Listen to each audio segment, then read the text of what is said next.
வாங்கப்பா, இப்போ நைட்டு நம்ம வீட்டில் என்ன டிஃபன் பார்க்கலாம். பாருங்கப்பா, சுட சுட இட்லி, சூடா இட்லி ஆவி பறக்கு.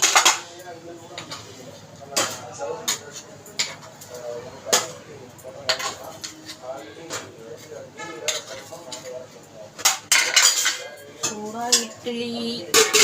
எங்கள் வீட்டில் வடகறி பாருங்கப்பா, இப்போதான் சூடாக செஞ்சது வடகறி. தோசை சூடா.